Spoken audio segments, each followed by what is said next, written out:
Hello guys! Hello Scorpio! Welcome dito sa aking channel, Kapalaran 888 Scorpio. Welcome Scorpio! Alamin natin ang weekly tarot reading. This is Kapalaran 888, so I hope na makaresonate kayo. So if ever na bago ka sa channel ko, huwag mong kakalimutan na mag-like, share, and subscribe. I-press mong notification bell button para updated ka sa mga videos, Scorpio, na ina-upload ko. Pero minsan hindi ako nag-upload kasi may ginagawa ko or masama yung pakiramdam ko, ganyan.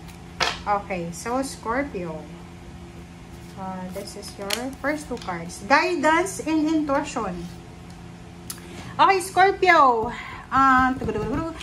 makinig tayo, okay? Makinig tayo sa intuition natin, sa instinct natin, sa emotions natin, kasi pwede siyang guidance sa kung ano man ang kailangan natin gawin. Okay? Sa linggong ito, huwag tayong magpadalos-dalos sa kung ano man na decision making natin sa buhay. So, sinasabi ng bala sa'yo na yung guidance, yung gabay na kailangan mo ay nandito na. Nasa intuition mo, nasa puso mo, nasa isip mo. Okay? So, follow your intuition. Okay? Trust your inner guidance. Yun nga, yung puso natin, lahat. Makinig tayo ha, kasi yun yung pinaka-importante ngayong linggo para sa'yo. Okay. So, yung phone ko ay tumutunog siya. So, there's a message. So, ibig sabihin yan, Scorpio, makinig tayo sa sinasabi ng ating intuition. Maybe marami kang messages na matatanggap, letters, chat, call, na kailangan mong pag-isipang mabuti bago mo siya paniwalaan or bago mo siya pagkatiwalaan or bago mo siya gawin. Okay? Number 22 is Jack of Hearts. This is book. So, sinasabi ng bara sa atin na possible na you're in a long distance relationship. Okay? So, kung ikaw ay nasa long distance relationship, iwasan natin yung selos. Iwasan natin yung tamang hinala. We need to trust. Or we need to have trust. Okay? Pag nalulungkot ka, mag-pray ka. And, kasi normal yun eh. Lalo kung nasa ibang bansa ka. Or yung person mo ay nasa ibang bansa. Ikaw yung nasa Pilipinas. Or magkalayo kayo. Talagang mayroong mga, lalo kung wala ka ng trabaho na, like for example, nagpapahinga ka, day off mo, rest day mo. May mga times na mag-iisip ka ng kung ano-ano. So, homesickness is normal, pero wag nating, kumbaga, sanayin ang sarili natin na mag-isip ng negative. Number 20, this is lilies. Okay? Sinasabi ng barahan na to na sa linggong ito, you are lucky because meron kang may experience na kaligayahan sa linggong ito. Okay? Kumbaga, may mga hindi naman kasi perfect yung buhay natin ha. Walang perfection. Hindi perfect. So, sinasabi ng bara sa atin na mayroong mga mangyayari left and right sa buhay mo na talagang kailangan nating intindihin. Okay? Understanding, kailangan natin ng trust sa Panginoon, sa universe, kung bakit nangyayari yan. Okay? And sa ilalim mo, eto siya, anchor. So, sinasabi ng bara sa'yo dito na isang successful na business venture, relationship, job, ang possible na darating sa'yo. Or even love life. Okay. So, yun. Let's check.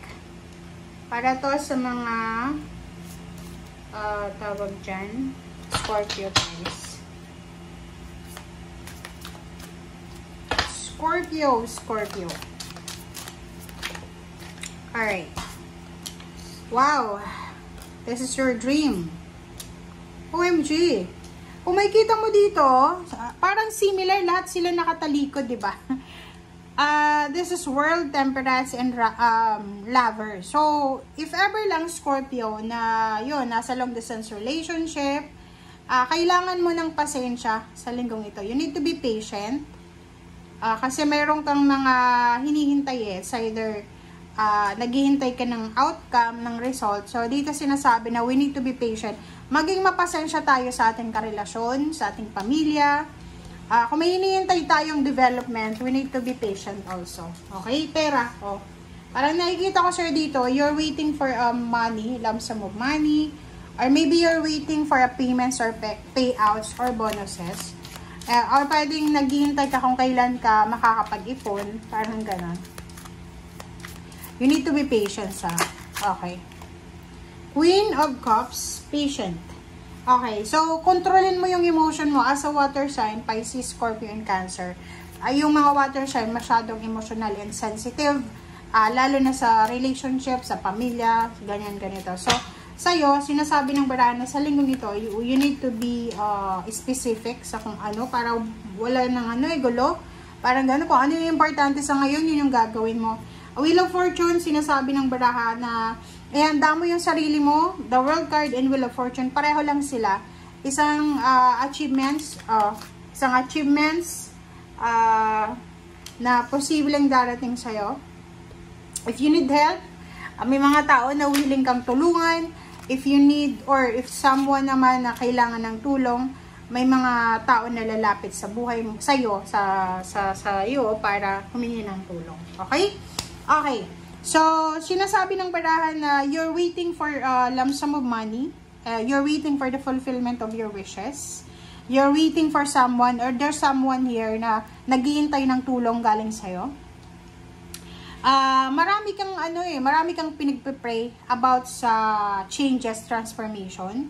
And sinasabi ng barahan na to na be patient. Okay? Kailangan mo lang magpasensya, kalmahan lang natin ng konti. And lalo sa relationship, kasi minsan 'di ba, pag walang pera yung iba sa relasyon, nasisira yung relationship because of parang dahil walang pera, away ng away, nagkakahiwalay. So dito sinasabi, relationship, dalawang tao na nagmamahalan na matutupad nyo pareho yung mga wishes and dreams nyo. Kailangan nyo lang maging mapasensya. Yung achievements, yung abundance, yung satisfaction, in the end, mararamdaman nyo yan. Okay? Sa loob ng relationships, Six of Pentacles, sinasabi na huwag tayong maging madamot sa bawat isa. If you're married, if you're in a relationship, partner kayong dalawa eh. So, kailangan yung mag-share ng resources, ng emotion. Huwag tayong, kasi diba, mayroong mga cases na ganyan eh. Like for example, yung asawa tumaba na. Instead na tulungan yung asawa, sabay silang mag-gym, mag-diet, mag-healthy lifestyle. Titingin siya sa iba eh. Diba? Parang ganun.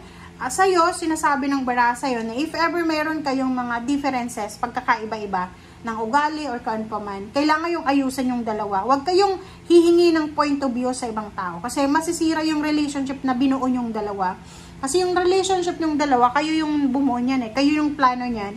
Pero kung papapasukin mo yung mga outside forces na yan, family, in-laws, masisira yung relationship niyo. Okay? So, malaking pagbabago ang magaganap sa relationship mo kung magiging tahimik lang tayo, mapasensya, iwasan yung selos, iwasan yung negativity. Okay, thank you guys for watching.